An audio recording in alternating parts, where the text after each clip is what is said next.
एक आदमी का मर्डर हो जाता है पर पुलिस का सारा डाउट उसकी वाइफ पर था। इस केस का जो डिटेक्टिव है ये अपना खुद का अफेयर और इस केस के बीच में कंफ्यूज हो जाता है। हेलो फ्रेंड्स, आज मैं आपको द स्कारलेट लेटर ये 2004 की एक कोरियन मिस्ट्री मूवी एक्सप्लेन करने वाला हूँ। ये मूवी बहुत सारी जगह पर अनप्रेडिक्टेबल है तो आपको आपकी सीट के एज पर रखेगी, तो अंत तक इस वीडियो को जरूर देखिएगा। अगर आपको वीडियो अच्छा लगता है तो प्लीज इसे लाइक और कमेंट जरूर कर दीजिए। तो बिना किसी देरी के एक्सप्लेनेशन डायरेक्टली स्टार्ट करते हैं। मूवी स्टार्ट होती है और हम हमारे मेन कैरेक्टर किहुन को देखते हैं। किहुन एक पुलिस ऑफिसर था और आज एक मर्डर हुआ है। इसी क्राइम सीन पर वो पहुंचता है। क्राइम सीन पर एक आदमी का मर्डर हुआ है। हर जगह पर बहुत सारा ब्लड पड़ा था।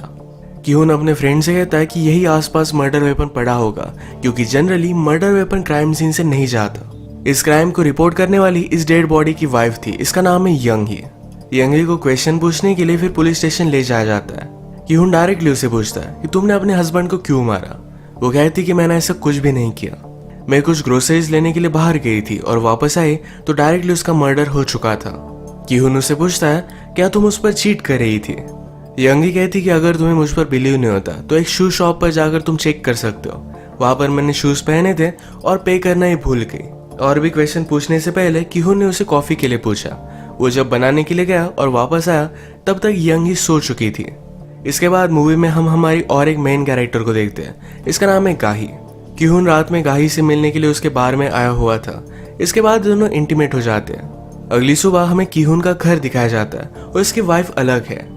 इसका मतलब है गाही के साथ उसका अफेयर चल रहा था। आज उसकी और उसकी वाइफ की डॉक्टर के साथ अपॉइंटमेंट थी, क्योंकि उसकी वाइफ प्रेग्नेंट भी है। जिस तरीके से अपनी वाइफ से वो बात करता है इससे हमें पता चलता है कि उनकी मैरिज में कोई भी प्रॉब्लम नहीं थी। नेक्स्ट सीन में सारे पुलिस ऑफिसर यंगी के हस्बैंड के मर्डर के बारे में बात कर रहे थे। एक ने कहा कि यंगी ने बहुत सारे अबॉर्शन करवाए हुए थे जो उसके हस्बैंड को पता नहीं था। शायद उसका कोई अफेयर होगा, हमें इसके बारे में और भी जानना चाहिए। किहुन कहता है उस पर नजर रखने के लिए हम कुछ लोगों को लगा देते हैं। किहुन को गन का बहुत ही शौक था। इसे डिसमेंटल कर फिर से असेंबल वो सिर्फ 20 सेकंड में कर लेता था। उसके फ्रेंड ने उसे कहा हम कभी भी इस गन का यूज नहीं करते, तुम ये सब चीजें क्यों करते हो। किहुन कहता है मुझे गन पसंद है, सिर्फ इसी वजह से मैंने फोर्सेस ज्वाइन की थी। नेक्स्ट सीन में हम देखते हैं कि यंगी से एक बहुत ही सस्पिशियस आदमी एक कैफे में मिलता है। यंगी ने उसे कुछ पैसे भी दे दिए।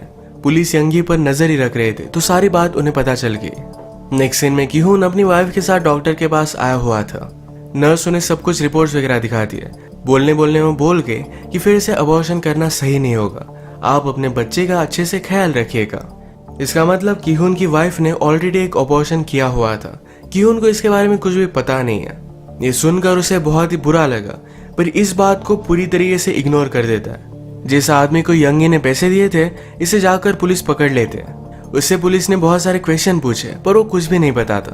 किहुन ने तो उसे मारा भी था, फिर भी वो कुछ भी नहीं बताता। रात में हम देखते हैं कि किहुन का जिसके साथ अफेयर है की ही इसे अचानक से पेट में दर्द होने लगता है। उसने प्रेगनेंसी की टेस्ट ली तो प्रेग्नेंट थी। यंगी के हस्बैंड के ऑटोप्सी की रिपोर्ट आ चुके थे तो किहुन यंगी से मिलने के लिए उसके पास गया। यंगी का एक फोटो स्टूडियो है। वो उसे कहती है अगर आप लोगों का एल्बम देखें तो उससे बहुत सारी चीजें इमेजिन कर सकते हो, जैसे कि ये फैमिली। यहाँ पर मुझे लगता है कि इनका बेटा मिलिट्री में होगा। जब वो वापस आया तो सारी फैमिली ने वैकेशन ली है। उसके साथ उसकी गर्लफ्रेंड भी है जो आज बहुत ही ऑकवर्ड है। यंगी अपने हस्बैंड में कोई भी इंटरेस्ट नहीं दिखा रही थी तो किहुन उस पर चिढ़ जाता है।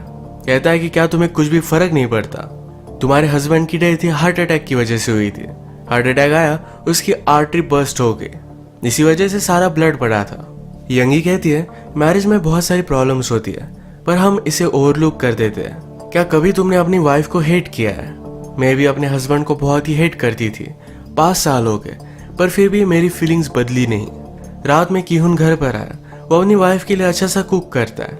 किहुन की वाइफ सीहुन उसे अबॉर्शन के बारे में बताना चाहती थी पर किहुन इस बात को पूरी तरीके से इग्नोर कर देता है। उसे घर पर गिही का कॉल आया, उसे मिलना चाहती थी पर किहुन ने उसे पूरी तरीके से इग्नोर कर दिया। यंगी का अफेयर है या नहीं इसके बारे में पुलिस बहुत सारी इन्फॉर्मेशन निकाल रहे थे तो यंगी ने डायरेक्टली किहुन को अपने अफेयर के बारे में बता दिया। वो कहती कि एक आदमी मेरे स्टूडियो में आया हुआ था, उसने मेरी फोटो ली, वो मुझसे फ्लर्ट करता था। उसने एक फोटो शूट किया जिसमें उसने सिर्फ अपने पैरों की फोटो ली। इसके बाद उसके हाथ, उसका चेस्ट, इस तरीके से वो फोटो शूट करता था। हर वीक वहां आया करता था। वो एडमिट करती है कि स्टूडियो में उसे बहुत ही अकेला महसूस होता था, तो जब वो आता तो उसे बहुत अच्छा लगता। उसकी कंपनी के लिए वो थैंकफुल थी। इसी तरीके से इनका अफेयर हो गया था।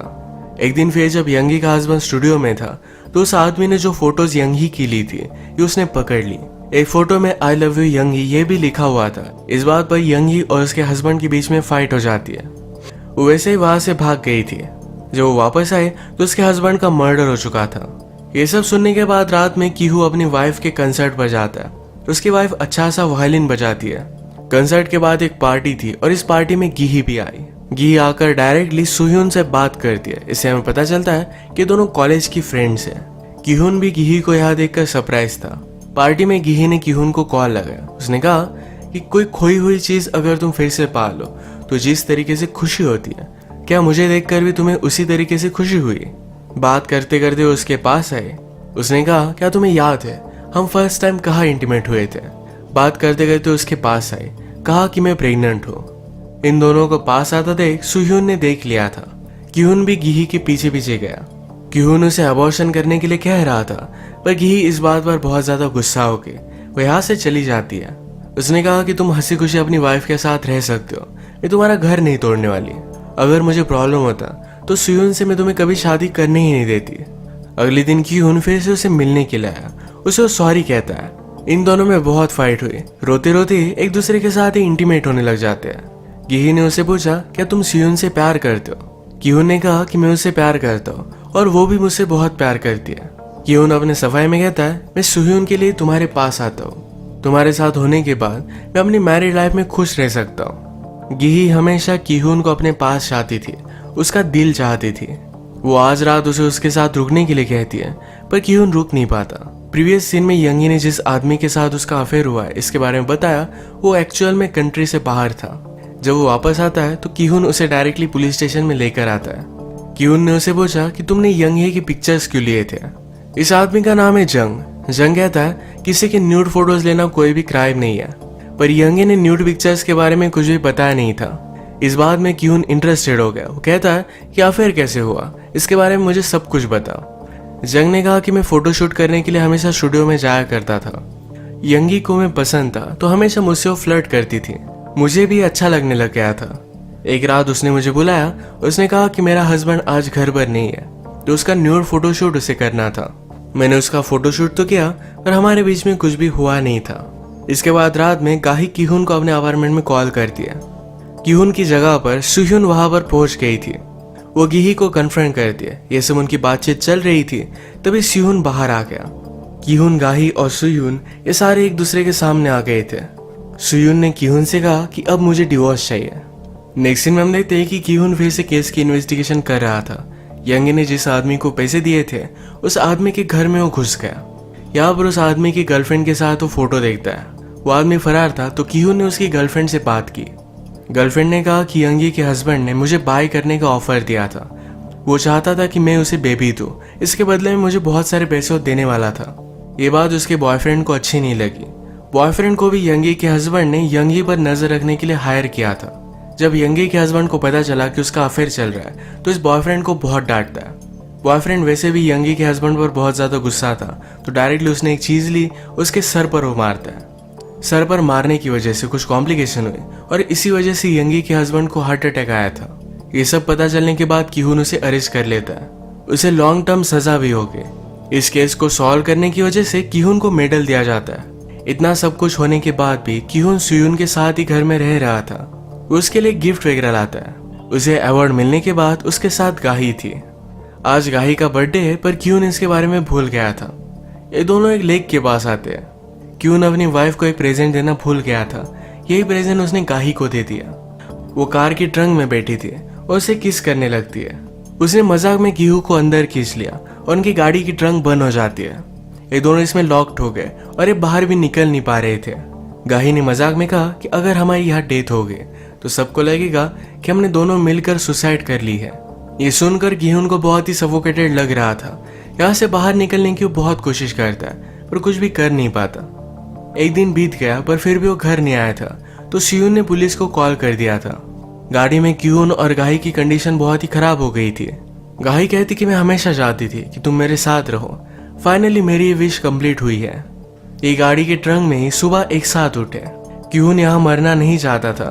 वो अपनी गन लेकर ट्रंक को बहुत शूट करता है पर फिर भी बाहर निकल नहीं पाता अचानक से गाही को ब्लीडिंग होने लगी। उसे यहीं पर मिसकैरेज होने लग गया था। गाही ने अपनी लाइफ में जो भी डिसीजन लिए, इस डिसीजन को रिग्रेट कर रही थी। हमें पता है कि गाही और सुयू ने दोनों एक साथ कॉलेज में थे, तो अब हुआ क्या था इसके बारे में हमें पता चलता है। एक्चुअल में सुयू ने गाही की स्टूडेंट थी, तभी उन दोनों में अफेयर हो गया था। वो दोनों एक दूसरे से बहुत प्यार करती थी। उस वक्त कीहू ने गाही का बॉयफ्रेंड था। सुयून को लगा कि अगर कीहून ने गाही से शादी कर ली तो बहुत ही अकेली पड़ जाएगी, तो इसी वजह से उसने कीहून के साथ अफेयर कर लिया, उसके साथ शादी कर ली। हम देख सकते हैं कि सुयून और गाही इन दोनों ने जो भी डिसीजन लिए, ये दोनों इसे रिग्रेट कर रही थी। कीहून और ये ट्रंक में ही थे और इसके बाद 1-2 दिन बीत गए। उसके बाद पुलिस को इनके बारे में पता चला। उन्होंने जब डिक्की खोली तो कीहून अब भी जिंदा था। ब्लीडिंग की वजह से गाही की डेथ हो चुकी थी। बाहर निकलने के बाद कीहून बहुत रोता है। उसने जो भी किया इस सारी बात पर उसे पछतावा आ रहा था। यंगी के हस्बैंड के मर्डर केस की इन्वेस्टिगेशन करते हुए सुयून को पता चला कि एक्चुअल में मर्डर का टाइम ये जरा लेट था। उस आदमी ने यंगी के हस्बैंड को जब मारा, उसके बाद 1 घंटे के बाद यंगी के हस्बैंड की डेथ हुई थी। इस बारे में वो बहुत सोचता है और फिर वो यंगी के पास आया। यंगी भी इस बात को एडमिट करती है कि जब वो ग्रोसरी स्टोर से वापस आए तो उसका हस्बैंड जिंदा था। अगर उसे हॉस्पिटल लेकर जाती तो जी सकता था, पर यंगी ने उसे मार डाला। कीहून ने जिस आदमी को जेल में डाला है वो ऑलरेडी जेल में जाकर आया था, तो कीहून को लगता है कि फिर से जेल में रहना उसके लिए ज्यादा कुछ हार्ड नहीं होगा। वो यंगी के बारे में किसी को कुछ भी नहीं बताएगा। कीहून ने भी पुलिस का जॉब अब छोड़ दिया था। यंगी का जंग के साथ अफेयर था। जंग ने यंगी के लिए एक फोटो में आई लव यू लिखा था। ये फोटो कीहून फिर से यंगी को देता है, कहता है कि वो अब भी तुमसे प्यार करता है, तुम अगर चाहो तो उसके पास जा सकती हो। यंगी कहती है अगर मैं उससे प्यार करती हूँ तो फिर भी मैंने जो भी किया, क्या सब कुछ सही था? क्या सारे मेरे क्राइम्स माफ हो गए? कीहून ने खुद प्यार में बहुत सारी गलत चीजें की, तो इसका वो आंसर नहीं दे पाता।